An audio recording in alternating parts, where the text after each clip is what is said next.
Hello everybody, happy almost autumn. I'm Rebecca and this is... I'm Ellen. And we like to focus on seasonal celebrations and the shifting of the time of the year and what wonderful things are happening in nature at different times. Sadly, the mosquitoes are still out because it's warm here in North Carolina, but we're hoping... And they like me. In the next month or so, hopefully sooner, that it'll get cold enough that we won't have to worry about them as much. So we're looking at the autumnal equinox, which is when day and night are equal because the earth is upright from its tilt. It's not tilted in relation to the sun.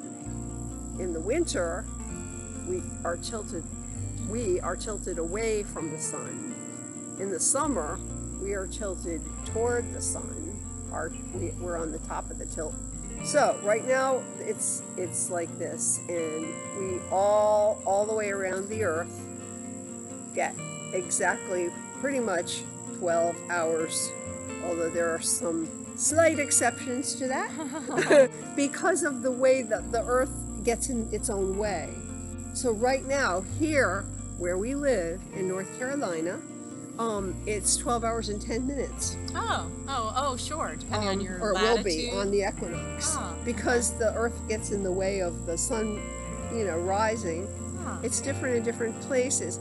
And I've been watching this in the north here, let's say in New England, they've been catching up with us very fast. Like they've been losing 6 or 8 minutes a day of daylight. Oh, wow. And then they'll pass us because then their day will get much shorter than ours. Cool. In places where humans have lived for thousands of years, there are stone carvings. Some places it's called petroglyphs. And from what I've heard, Mesa Verde in Colorado has petroglyphs that have to do with the equinox, which are lit by the equinoctial sunrise or sunset. The light would come in through a little crack and light up a certain area that it's carved.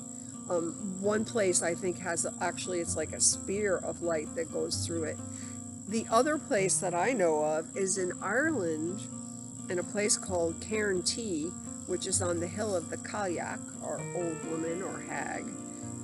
And there are floral carvings there, and they're lit up specifically by the equinox sun at whatever time of day was set by the ancients for the light to come in through sometimes a light box over the entrance of the cave. I'm not sure exactly where the light comes in from Cairn T, but it lights up a flower figure, and it does it for both equinoxes. So it splits the year. It's pretty amazing, and there are lots of cultural holidays at this time of year.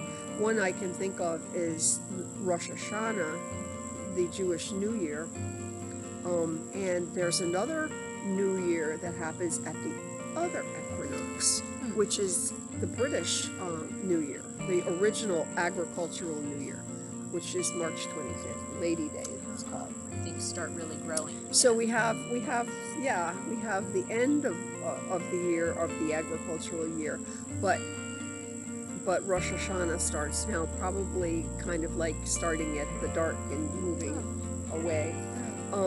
It's fascinating. It is Different fascinating. cultures, It is, yeah. and of course that culture was Middle Eastern, so there may have been other reasons to have it at this point in time. So at the time of the equinox, the autumn equinox, as we said before, we have about as much daylight as we do nighttime, and then we start to have a shortening of the day as we head toward the winter solstice. Right.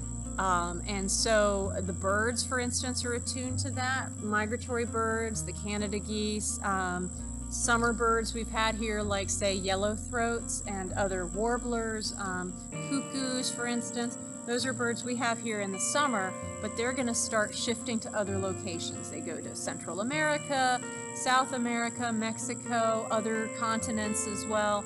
Time of the harvest. Time of the harvest. And we harvest all kinds of things. edibles and grains Squash. and Yep, different kinds of grains. The squirrels have been harvesting pine cones. These are cone bones where they've left them behind. I can't walk in bare feet very well right now because of that. Of course, we've got things like corn, which out. I saw a whole field of harvested corn today where the stalks were just left above the ground, maybe a foot above the ground.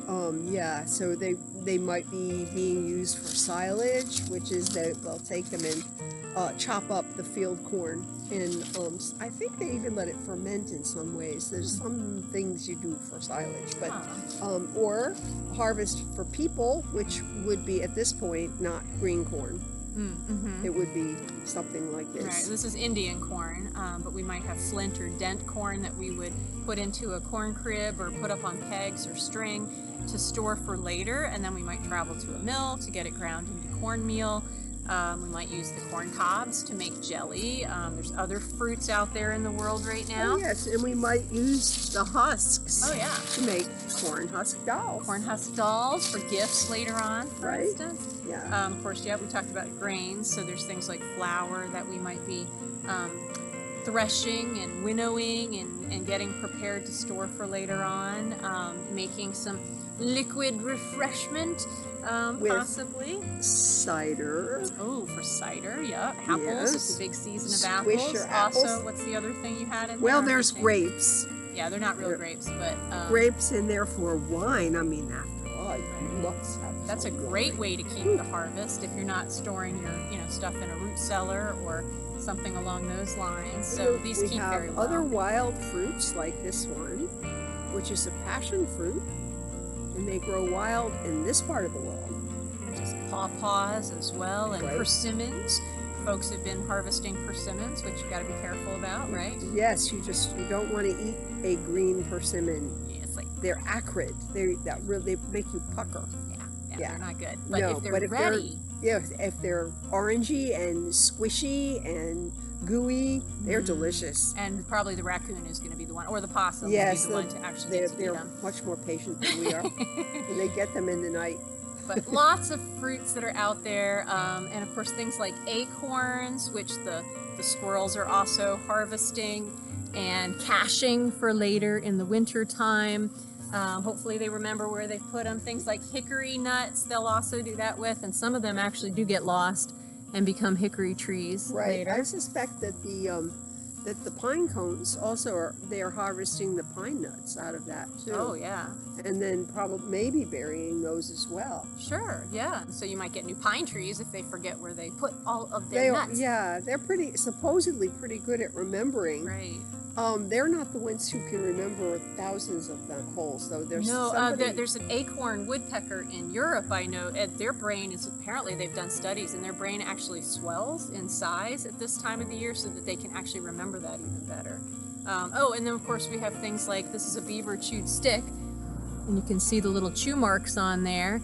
They eat the cambium, the nutritious growth layer in that, and then if they're not eating them, they're also going to cache them near their underwater lodge so that they'll have food for later on in the year too. So it's important to put away the food and make things for winter time when there's not as much available in the world. which we do too. Yeah, absolutely. So Yes. anyway, we do hope and wish you a happy fall harvest. Or if you're at the other part of the earth, we would celebrate what? The vernal equinox. The vernal equinox. I don't know if they do eggs because it gets tricky, with.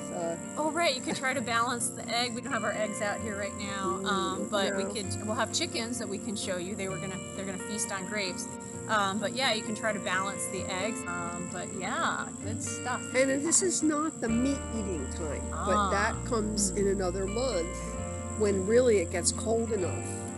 You see, so this is a harvest, as in fruits and Thank grains the plants. and vegetables. Thank you, plant Yes, friends. it's the thank you plant time. Yes. And the time of balance. So definitely, yeah, so we hope that you find some peace and sunshine and this beautiful golden light at this time of the year. There is that. Celebrate when the harvest is in, especially if the harvest is stored and you have it. Yeah. safe. And it's time for celebration. Yeah, then you can celebrate. So you've squished your cider, and now it's sat around a few weeks, and it's getting a little bit bubbly. Good stuff. Yes, Yeah. or the grapes. Make our cabbage into sauerkraut and pickle our cucumbers. Absolutely, And, all of those. And do you want to read your nice I'll read. poem? Yes, this is by a friend of mine, Aurora, and who wrote it for the equinox. We've gathered the harvest; the fruits be all around us. In safety we'll store them, for winter's upon us. And now, when the daylight doth equal the night, the great sun is fading, and shadows are bright. Behold, the darkness comes again, and light is ever the life of men. But we rejoice and do not weep, for we the Wiccae the mystery keep. And of course the mystery is that it all goes round again. Everything goes round again. Yes, so it's it's a lovely, lovely time of year, and we look forward to the cool down. Definitely, yeah. So we'll celebrate by feeding some chickens some grapes, and they're going to have a little grape party, and we will have our own in the coming weeks as well. But being just grateful for all this wonderful bounty that we've got. So, Yes. Yay!